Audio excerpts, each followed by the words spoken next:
Señor, te damos gracias por este momento que podemos pasar delante de tu presencia, Señor. Te damos gracias por permitirnos aprender cada día más de ti, Señor. Bendice esta clase, Señor, en el nombre de Jesús. Gracias te damos. Amén. Amén. Se pueden sentar.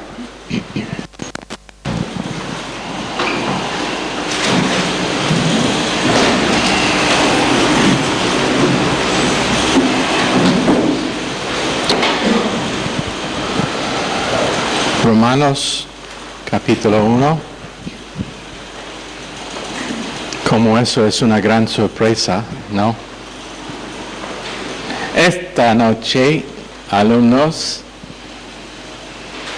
chicos y chicas, vamos a estar en el libro de Romanos capítulo 1.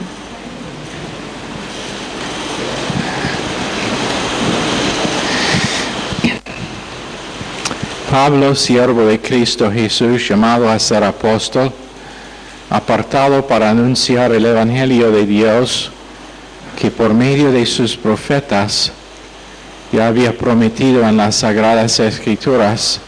Este Evangelio habla de su Hijo, que según la naturaleza humana era descendiente de David, pero que según el Espíritu de Santidad fue designado con poder Hijo de Dios por la resurrección. Él es Jesucristo nuestro Señor. En la versión que la mayoría tienen acerca de su Hijo, nuestro Señor Jesucristo, que era del linaje de David según la carne, que fue declarado Hijo de Dios con poder, según el Espíritu de Santidad, por la resurrección de entre los muertos. En estos dos versos, en verso 3 y verso 4, tenemos probablemente una de las doctrinas más importantes y fundamentales en la fe cristiana, y esa es la doctrina de la unión hipostática. La unión hipostática. Para los que no saben lo que significa eso, les voy a dar una definición. Procede de la palabra hipostasis, que significa la modalidad de ser por el cual cualquier existencia sustancial recibe una individualidad independiente y distinta.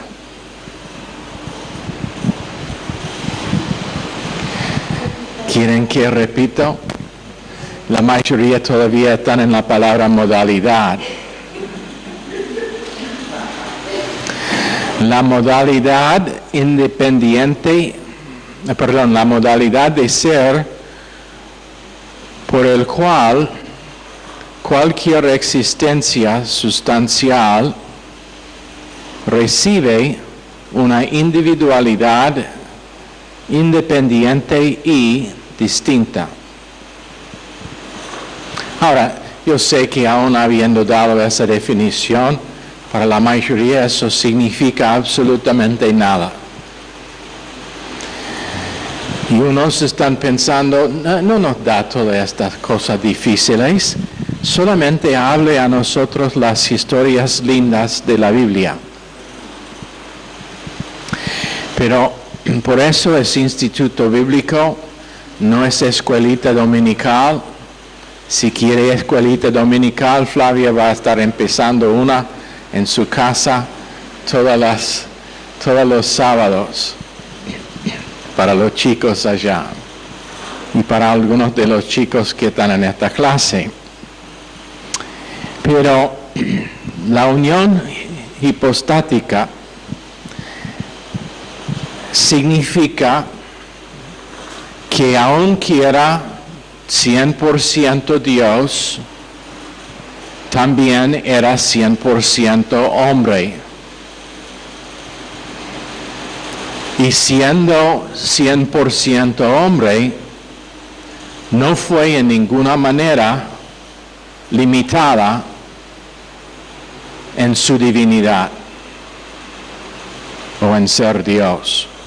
En ninguna otra persona encontramos un igual a Cristo en este respecto. Él es la persona teontrápica incomparable.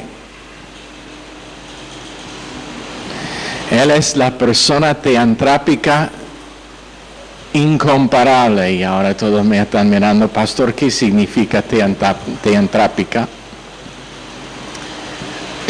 Muy simple. Theos, griego. Antropos, otra palabra griega. ¿Qué significan esas dos palabras griegas? ¿Ah? No susurra. Dios y hombre. Theos, T-H-E-O-S, Dios. Antropos, A-N-T-H-R-O-P-O-S. O si prefiere, alfa, nu, zeta, rho. Esas son las letras griegas. Dios y hombre. Voy a repetir, es la persona teontrápica incomparable. Esta persona única, con dos naturalezas, siendo a la vez la revelación de Dios a los hombres y la manifestación de una perfecta y ideal humanidad. Como esa persona, él retiene el lugar céntrico en el pensar reverente de los seres humanos.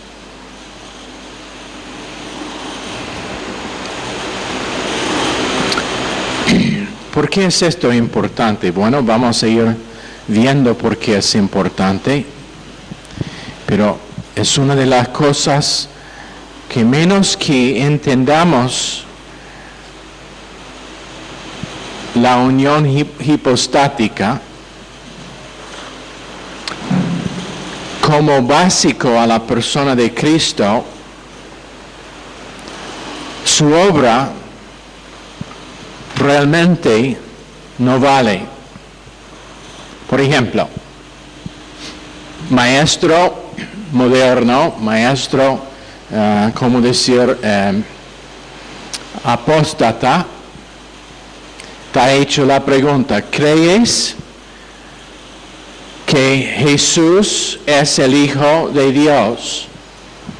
Su respuesta, yo no cuestionaría que Él es Hijo de Dios, más que cuestionaría que yo soy Hijo de Dios. Segunda pregunta, ¿crees, señor maestro moderno, apóstata, en la divinidad de Jesucristo?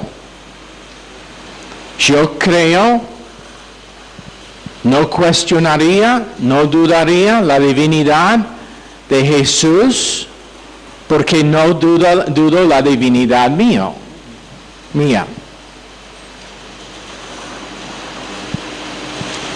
¿Qué es el problema? Redefinición de terminología, redefinición de las cosas de que estamos hablando. Y si no lo saben, y yo sé que algunos no lo saben, si no lo saben, esto está pasando en todo lado, aún dentro de ramos de cristiandad que históricamente han sido fundamentales, cambiando lo que ellos enseñan acerca de la persona de Cristo. Ahora, nosotros anoche decíamos, menos que era Dios que fue a la cruz, no era posible ganar la salvación nuestra. Pero si no fue un hombre que llevó la sangre al cielo, no estaría puerta abierta a nosotros al cielo tampoco. Y entonces, si nosotros no tenemos bien concretado en la mente cómo pensar acerca de la persona de Jesús, es muy probable que lo demás de nuestra doctrina va a empezar a estar diluido. Su deidad es eterna y no fue afectada por su encarnación. Sin embargo, su humanidad completa y perfecta fue ganado en tiempo. ¿Entienden eso? Ok, si entienden eso con la cabeza, pueden mover la cabeza así un poquito.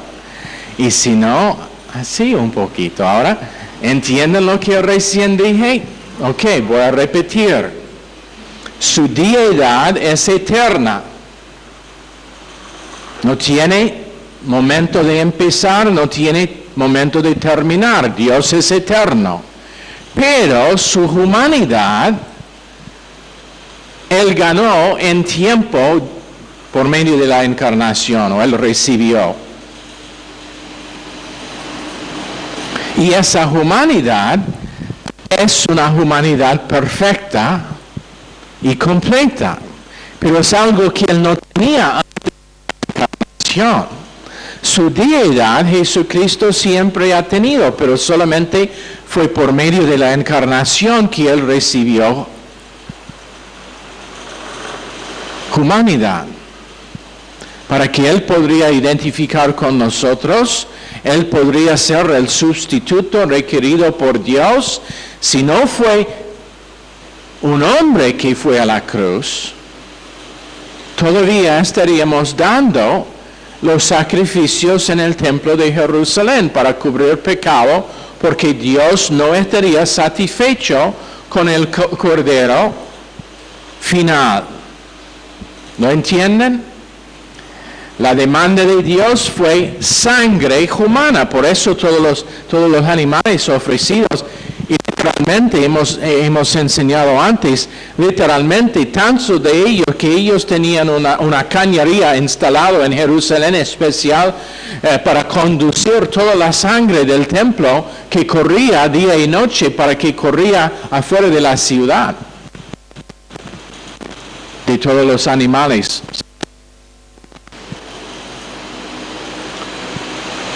Pero si no fue Dios, solamente fue igual a la persona que crucificaron los otros, y su sangre no fue de ningún valor.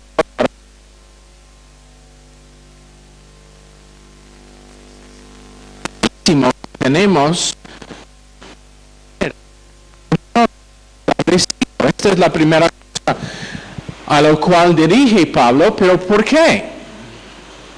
¿Por qué es que en una epístola tan larga, por qué es la primera cosa que él enseña la unión hipostática? Bueno, es por causa de que hasta ese asunto está descrito. No puede ser ninguna experiencia verdadera de servicio cristiano. Van a tener que pensar esta noche, a pesar del calor, a pesar de haber trabajado en algunos casos, pero para seguir lo que quiero enseñarles, voy a repetir. Menos que la divinidad, conjunto con la humanidad de Cristo está establecido, no hay posibilidad alguna de servicio cristiano que es verdadero y bíblico.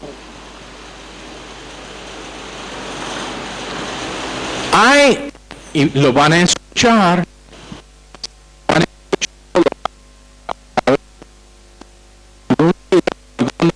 alguna vista cósmica, alguno que nunca ha pagado el precio del estudio va a decir, no me molesta con doctrina, yo simplemente quiero que la gente sean sanados, prosperados y que tengan una buena vida. Quiero que ellos reciban una bendición de Dios. Eso es lo que va a decir. No me molesta con doctrina. Lo importante es que amamos unos al otro. Bueno, abran sus Biblias a Hechos, capítulo 9. Porque la primera pregunta, antes de que nosotros preguntamos, ¿qué hacemos como creyentes? ¿Quién es este hombre Cristo?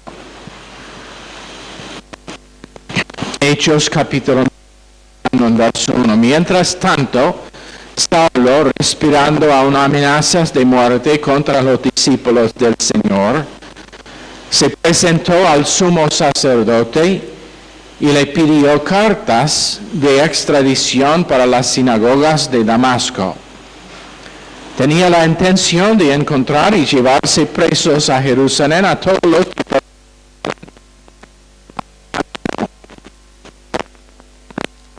en el viaje sucedió que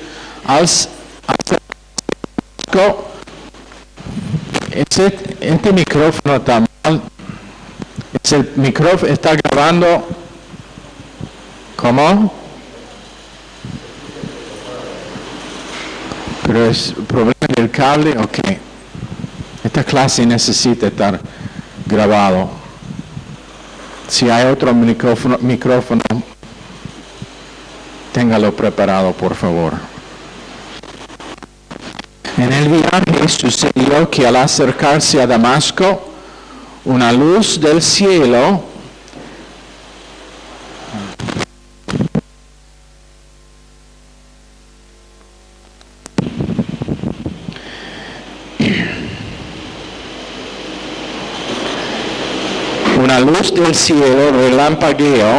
relampagueó de repente a su alrededor. Él cayó al suelo y oyó una voz que le decía, Saulo, Saulo, ¿por qué me persigues? ¿Y qué es la primera pregunta que hace Pablo, que era Saulo antes de su conversión? ¿Qué es la primera pregunta que hace Pablo del Señor? ¿Quién eres? Ahora, decime, ¿es eso casualidad? Siendo que se encuentra en las Escrituras inspiradas de Dios. Es casualidad que la segunda cosa, no la primera, pero la segunda cosa que Pablo le pregunta es, después de que el Señor contesta, yo soy Jesús a quien tú persigues, le contestó la voz, levántate y entra en la ciudad, que allí se te dirá lo que tienes que hacer. Entonces, ¿qué pasa? Los hombres que viajaban con él no escucharon nada. Verso 10, había en Damasco un discípulo, Ananías, y es sano. Entonces, antes de que él pregunta qué hacer, él pregunta quién es. Porque su experiencia como apóstol no podría ser correcto menos que fue establecido la persona que le habló. Ningún creyente puede servir correctamente a Dios menos que sabe quién es Jesús. Entonces, leemos en Romanos capítulo 3, la respuesta a esta pregunta que todos tienen que contestar. Francis Schaeffer, no sé si algunas de sus obras han sido traducidas, no fue Francis Schaeffer.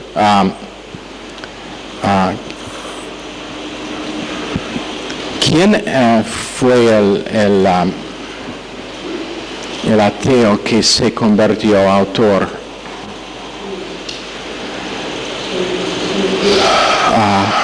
No fue Francis Schaeffer. El que escribió The Lion, the Witch and the Wardrobe. C.S. Lewis. Fue agnóstico, mejor dicho ateo. Él se puso a desaprobar la Biblia y por investigar lo que dice, llegó a ser salvo. Eso ha pasado más que una vez con gente. Pero esto es lo que dijo C.S. Lewis en un folleto famoso que él escribió.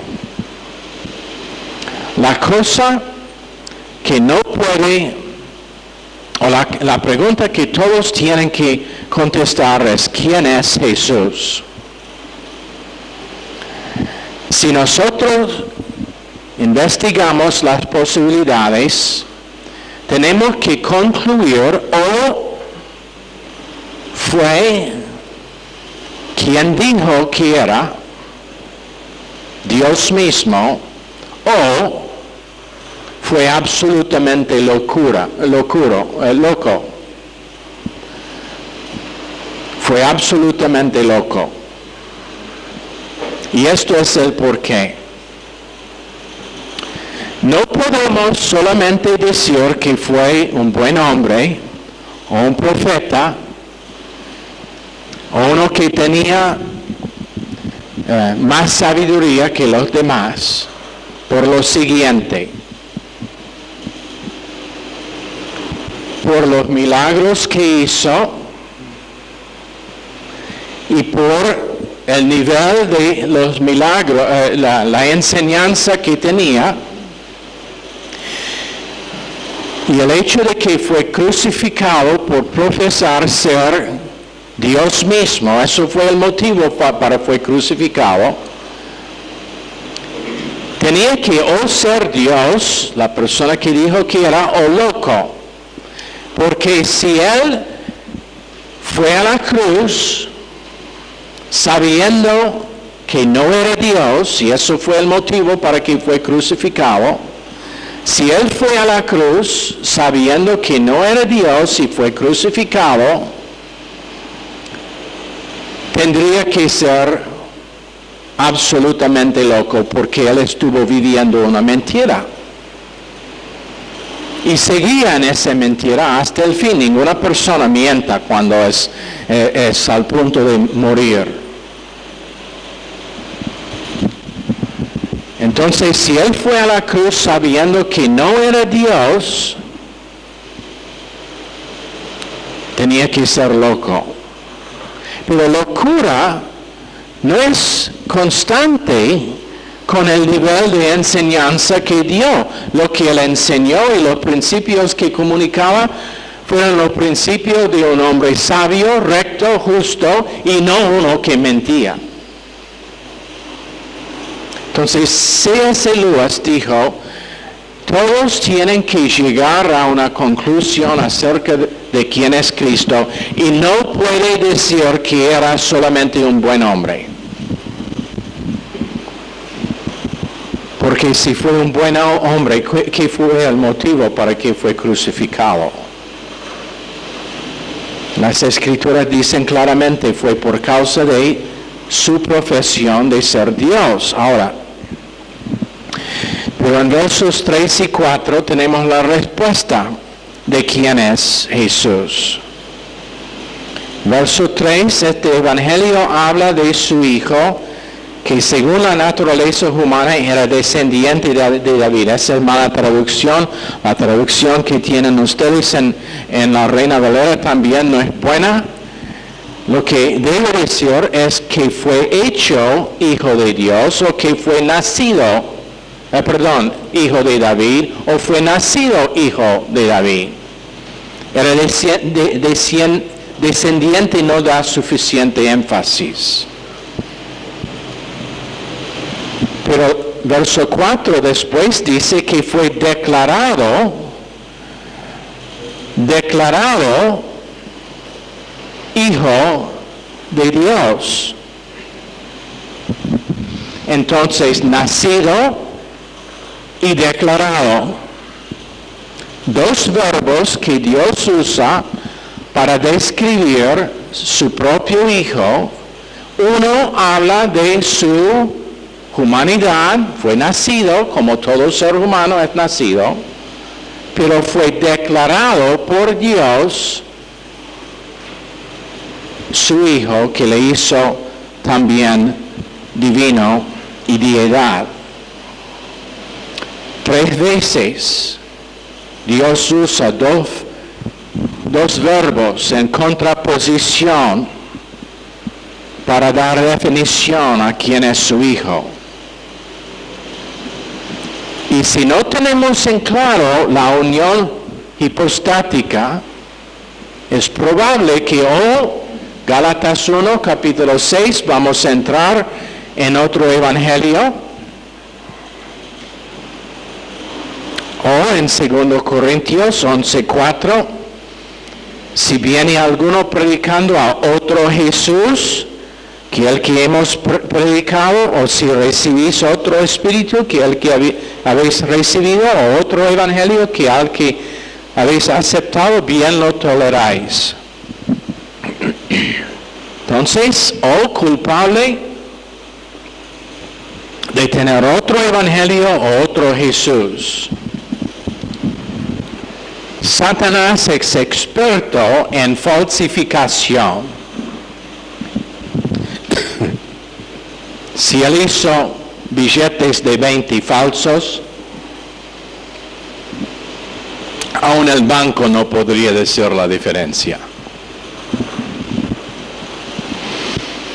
Y es experto en falsificar cristiandad y de distorsionar la verdad de quién es Jesús. En 2 Corintios 11:4, si viene alguno predicando a otro Jesús que el que os hemos predicado, y si recibís otro espíritu o otro evangelio, ya leí ese verso, lo tengo 2 veces. Pero 3 veces en las Escrituras Dios usa 2 verbos. Isaías 9:6. Porque un niño nos es nacido, hijo nos es dado. Niño nacido, ese es el precioso Jesús en la cuna que fiestan muchos creyentes durante la Navidad sin darse cuenta al resto de lo que dice Isaías 9:6. Un hijo nos está dado.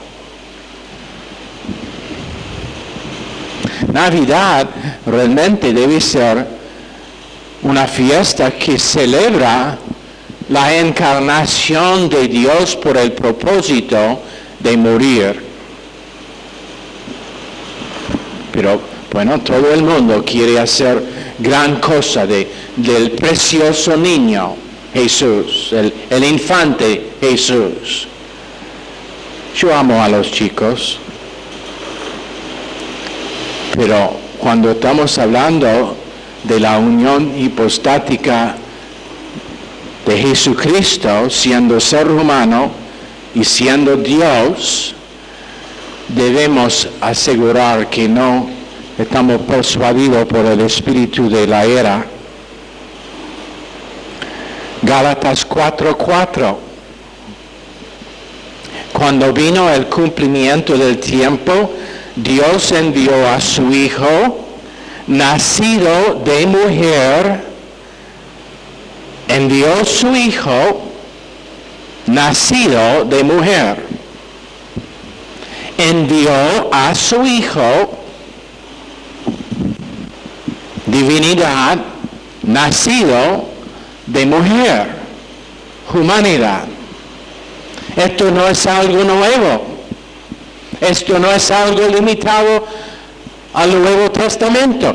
Todo el Antiguo Testamento tenía prevista de los dos lados del Mesías que iba a venir, el Mesías que sufrió y el Mesías que gobernó.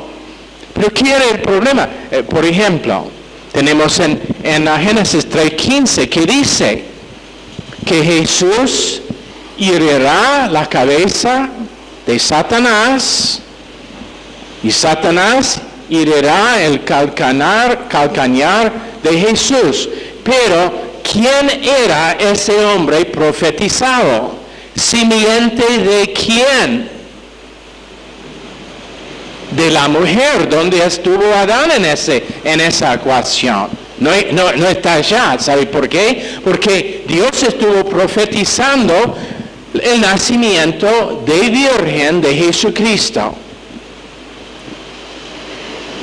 Estuvo profetizando ser humano siendo Dios, Dios siendo ser humano, ambos en una persona, dos naturalezas, no una naturaleza pecaminosa, pero una naturaleza humana, conjunto con naturaleza divina. Y esto vemos en todas partes de las Escrituras. La Biblia es incomprensible sin darse cuenta de que Cristo vino la primera vez para salvar al individuo, el pecador individuo, de sus pecados individuos, y que va a venir la segunda vez para redimir la sociedad y la civilización y el gobierno. Primera vez vino para redimir individuos. La segunda vez va a ser redención del sistema gubernamental, de la sociedad, de la civilización, el sistema religioso. Pero ¿qué pasó? ¿Por qué si todo esto está profetizado en el Antiguo Testamento? ¿Por qué no se vio así? Porque Israel estuvo compuesto de seres humanos que por varios cientos de años estuvieron bajo el dominio de otras naciones, siendo oprimidos por esas naciones. Ahora, si yo vengo con un evangelio de sufrimiento o de buenas nuevas supuestas, de un Mesías que iba a sufrir, ellos estando bajo opresión, ¿van a estar muy abiertos a recibir esas noticias? No, ellos rechazó a su Mesías la primera vez porque no fue el Mesías que estuvieron esperando. Ellos quisieron el Mesías que también fue profetizado, el Mesías vencedero del Antiguo Testamento, pero por causa de su propia condición ignoraron el Mesías que sufrió, que también fue profetizado. ¿Sabe que el mismo principio es problemático en la iglesia hoy en día? ¿Por qué tenemos, especialmente aquí en Latinoamérica, tantas iglesias grandes que predican prosperidad y sanidad? Y uno aquí en el centro que tiene un cartel grande que dice, deje de sufrir. ¿Por qué? Porque es una cultura bajo opresión en gran manera, no como Israel, pero oprimida, con problemas financieros, con problemas de salud, y eso es popular. Es un mensaje popular. Pero ¿qué es el problema? El problema es que el Mesías verdadero está rechazado. Y se ignora la dispensación en que estamos viviendo, donde Pablo escribió, ellos que viven piadosamente en Cristo sufrirán persecución. Y gracias a Dios hasta ahora no hemos visto nada de persecución.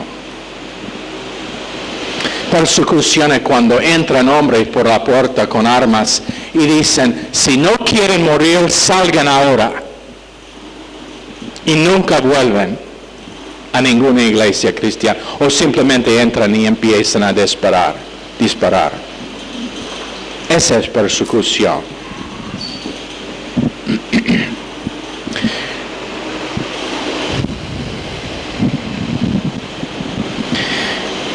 La enseñanza de corazón de toda la palabra de Dios es que el hombre es incapaz de redimir a su sociedad y que el negocio verdadero de la iglesia de Jesucristo es salvar el número más grande de individuos de la destrucción antes de que viene la destrucción final. Pero vemos su naturaleza doble en tales porciones como Marcos capítulo 4, donde después del día que hasta ese punto probablemente fue el día más difícil en su ministerio, ¿qué pasa? De ese momento decidió que iba a empezar a enseñar con parábolas porque los fariseos no le iban a recibir. Dijo a su madre, a la molestación de mucha gente que no quiso oír más nada de ella, como instrucción de ella. Varias cosas que pasaron en Marcos antes de capítulo 4, que hizo ese día el más difícil en su vida hasta ese momento. Entonces, ¿qué pasa? Cansadísimo, exhausto, va en la popa de la lancha para cruzar el mar Galilea, y a pesar de la ferocidad de la tormenta no se despierta. ¿Por qué? Ser humano,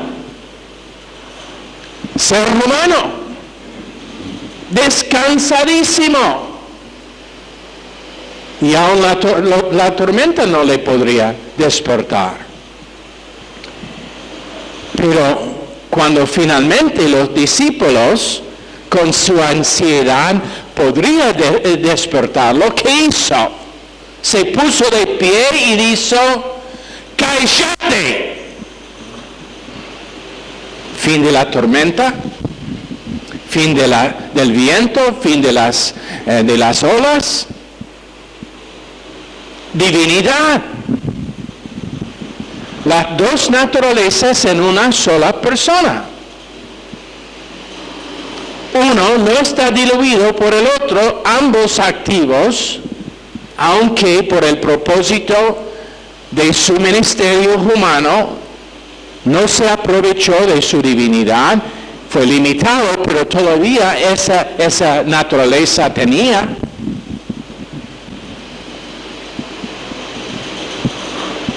Y si nosotros decimos que él fue un buen hombre, si nosotros decimos, o el otro extremo es decir, como los gnósticos, que realmente no fue tal cosa como encarnación, que él fue una fantasma. Parecía tener un cuerpo corporal, una existencia corporal, pero en realidad fue una fantasma, porque era Dios. La mente humana no puede aceptar o no puede entender que una sola persona puede tener dos naturalezas, pero Dios nos enseña en todas partes de las Escrituras. También en Mateo 17 tenemos el ejemplo de que los discípulos le preguntan, Maestro, ¿es justo que nosotros pagamos impuestos? ¿El impuesto del templo? ¿Debemos hacer eso? Jesús le contesta que sí, que deben pagar sus impuestos. Y mientras que estamos allá, quiero desviar por un segundo. Los impuestos que Jesús enseñó a sus discípulos que deben pagar no fueron 21%. No fueron 10%. Sus impuestos fueron menos que el sueldo de un día, que fue suficiente para todo el año. Para poner eso en la luz correcta. Pero Mateo 17 dice, sí, Pedro, yo pienso que debemos pagar los impuestos. Entonces, quiero que vaya para pagar las mías y las tuyas. Ser humano. Su humanidad, sumiso a las reglas y a las leyes humanas. Pero la manera en que él pagó los impuestos, ¿cómo era? Ojalá que todos nosotros lo podríamos hacer. En el caso nuestro tendría que ser una ballena. Él dice, Pedro, vete al mar de Galilea que yo crié. ¿Cómo era? ¿Cómo? Crié. Que yo hice. Vete, Pedro, al mar que yo hice, donde una de las criaturas mías, conforme a mi deseo, perdió una moneda, se cayó en el agua. Uno de los peces que yo también hice, comió esa moneda. Pedro, vete allá porque yo voy a enviar el pez para venir en el anzuelo en la punta de su línea, y si no tiene anzuelo, el pez subirá la línea para saltar en su bolsillo. La divinidad de Cristo. Su humanidad, yo pagaré los impuestos igual con los demás, pero para tenerlos tengo algo especial preparado. Me pregunto qué tipo de carnada usó Pedro. He estado probando carnada desde entonces, pensando, posiblemente fue el tipo de carnada que usó que atrajo a ese pez especial.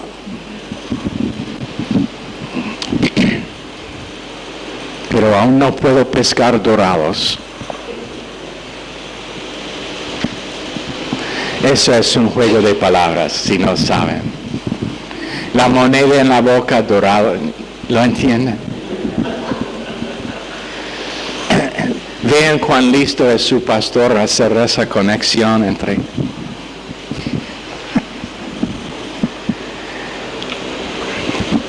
Lunes vamos a seguir en este tema con una parte de la encarnación que realmente prueba la divinidad de Jesús, que era el cumplimiento de la profecía para el Mesías, y eso será sus descendencias, su genealogía que está dado en Lucas y en Mateo, que prueba sin duda de que él tenía que ser el Mesías. Pero uno piensa, pero pastor, todo esto, ¿por qué? ¿Por qué es tan importante a la vida práctica mía? Yo tengo que pelear con detalles, los impuestos míos no se puede pagar con un pesito. Otra juego de palabras, ¿lo vieron? Un pesito, un pez chiquito.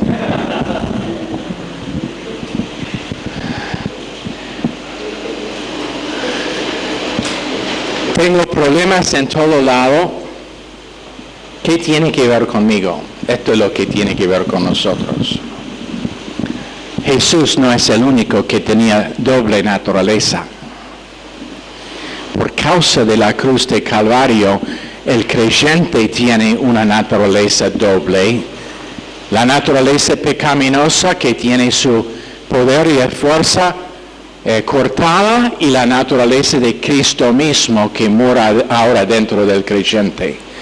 de que se puede aprovechar. Y entonces, por causa de la doble naturaleza de Jesús, viniendo a este mundo para identificar con nosotros, ahora podemos identificar con Él, no podemos vivir una existencia sin pecado, pero podemos pecar menos y menos.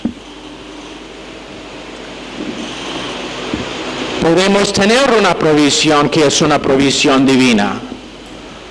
Y puede ser que no podemos estar en medio de la tormenta y decir, cállate, como hizo Jesús, pero podemos estar en medio de la tormenta y decir a nosotros mismos, a las emociones, cállense a las emociones para que no nos venzan, para que no nos ahogan de la presión del momento. Puede ser que no podemos decir al hombre que es ciego, tomar un barro y ponerlo en sus ojos para que vea, pero podemos comunicar con gente para que ellos vean su vida correctamente. Tenemos algo que les podemos comunicar que es mejor que vista natural.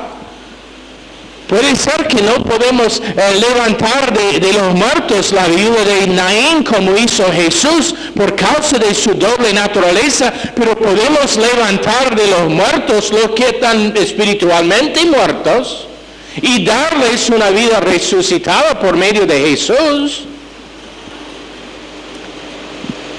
Puede ser que no veremos milagros como hizo Jesús durante su tiempo. En algunos casos veremos tales cosas. No estoy eliminando la posibilidad esa, pero a su vez el milagro más grande es que yo puedo vivir en este mundo representando Dios mismo, siendo yo un pecador imperfecto con tantas fallas que ni lo puedo contar, y no quiero que ustedes lo cuenten tampoco.